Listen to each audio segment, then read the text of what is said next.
Jai Shri Ram. This is an interesting psychology test I have designed for you. What is your Paisa personality? What the hell is this Paisa personality? Well, money, money, money. It's all about money, honey. Throughout history, people have fought wars. Why? It's all money. Why do you think British came to India? To loot us. They looted us. We allowed those rascals to loot us for 200 years when our population was 40 crores. Which means what? How much is that? For today we are 120 crores. We were 30 crores or so. Yeah? And they were barely 20,000. If all of us had pissed on these buggers, they would have drowned in our piss. But they were smart. They caused divisions within us. So divide and rule. So they said, hey, you are a Brahmin, that fellow Brahmin is oppressing the Shudra.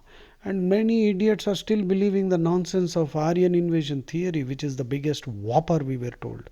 WHOPPER. Whopper means a lie, big lie. And some idiots are still talking about Aryan invasion theory.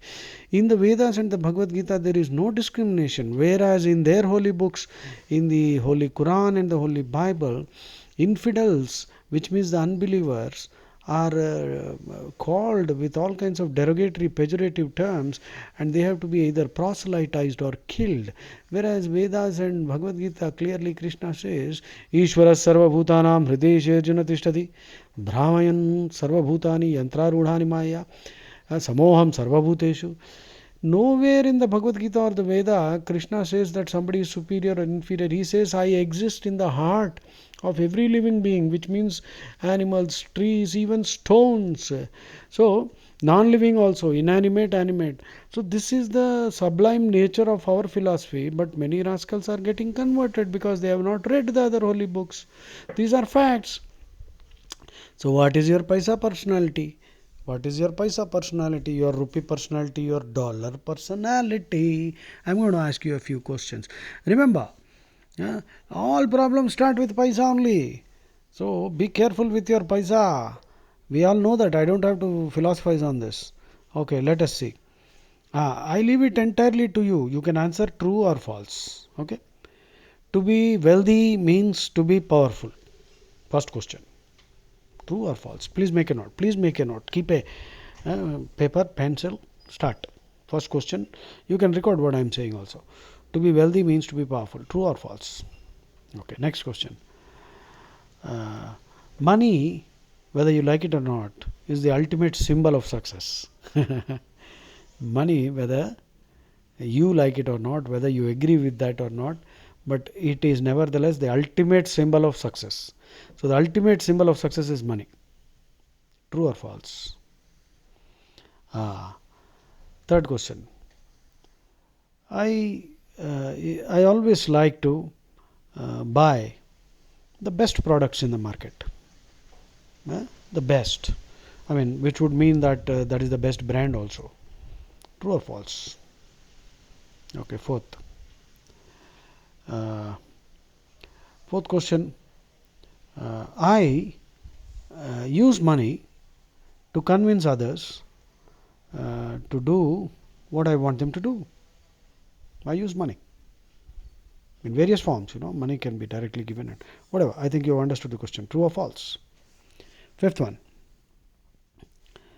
Uh, uh, when I compare myself with others, and if I notice that I am now earning more than someone who at one time in the past earned more than me, I feel very immensely satisfied.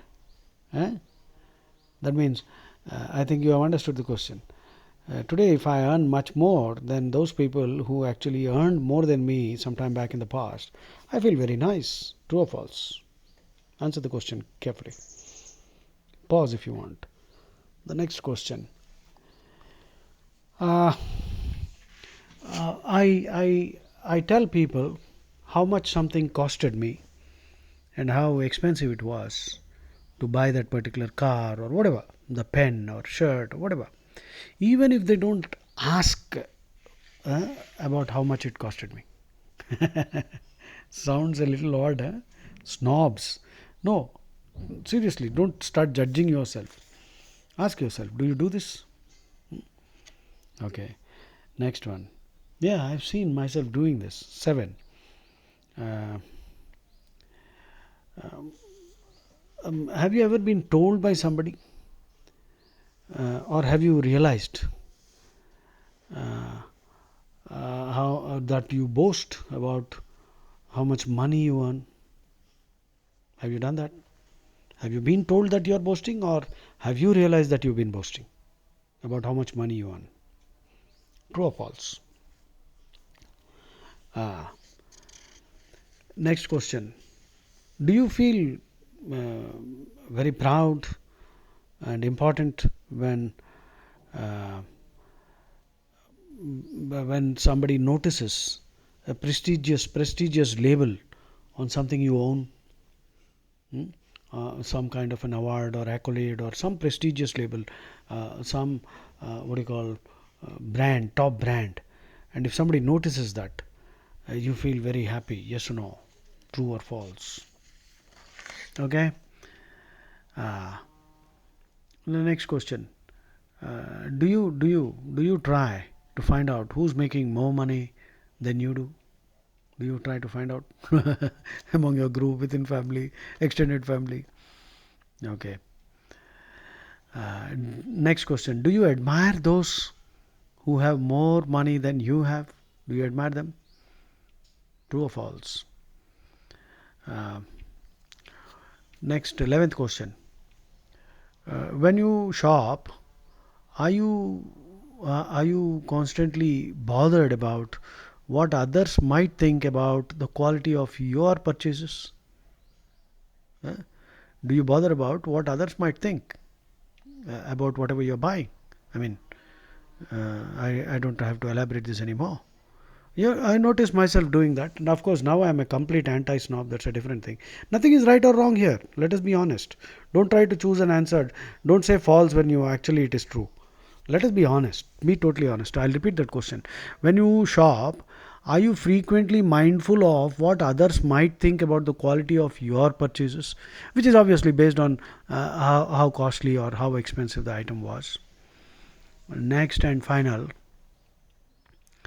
uh, do you really enjoy and bask in that feeling of superiority when somebody compliments you on your expensive possessions? Do you feel very nice? Okay. Okay. Now please pause. So for every true response, give yourself 10 points. So if you have 100 to 120, oh my God, then then you are obsessed with money. Please lower this. Let's not go so high. Then become money becomes everything. Money becomes power, prestige, and everything, and you will start condescending towards others, which is not a good thing. Suppose you get from 60 to 90, then that is okay. That means you are average in your tendency to use money for social power and status. Uh, you will probably try to satisfy those needs through other channels also, such as personal achievement and relationships. Okay, so that's okay. You are average in your tendency, obsession for money. And if your score is from 0 to 5, I leave it to you. Uh, it basically could mean that you have already so much that you are no longer bothered about this. All these things don't bother you. Huh? Uh, you don't use money to enhance your image with others. You evaluate yourself and others by your other qualities, character traits, intangible qualities, and not by possessions. If you do pursue money, it is not for social power or prestige. Okay. So, and one more point here, please remember, attitudes about money are very important, and they are an important predictor of marital compatibility also. What is your money personality? So before you plan to marry, talk to your prospective wife or husband and make sure that there is a perfect match. because if your money personalities differ, then there could be problems, right? And also one more point, a concept which you should know: money personalities can be broadly, Paisa personalities can be broadly classified into three types: the compulsive spender, the compulsive hoarder, and the compulsive risk taker. Most of my relatives are rat packs, compulsive hoarders. They want to die rich. So these compulsive hoarders perceive money as an extension of their ego, and giving up money means it is almost like giving up a limb. So they have a compulsive drive to save and save till they die rich. So that's the most, I think, the horrible thing. Mm. That's the most. I am tempted to tell you parables, but I don't want to. I'll cut short this whole thing. Compulsive spenders, these are the people who keep spending. They buy things with the money that they don't have. They spend money that they don't have using credit cards to buy things that they don't need, uh, in order to impress people whom they don't like. So this is horrible. Compulsive spending. Oniomania is the term, I think. Oniomania, please look up. Oniomania is compulsive shopping, obsessive shopping, compulsive shopping, impulsive shopping. Impulsive shopper, if you're suddenly having some extra money, some people cannot resist the temptation to buy something and later they regret they bought something which they don't need. So impulsive shopping, compulsive shopping are a sign of problem.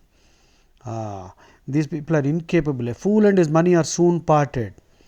So these are people, compulsive spenders are people, strangely they don't save.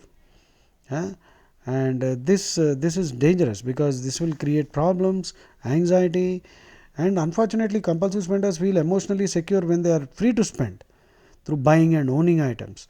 They get a false sense of assurance and security, and many psychology theories, retail therapy, all this nonsense, this is further destroying these kind of people. And compulsive risk takers, these are gamblers, and this is also dangerous.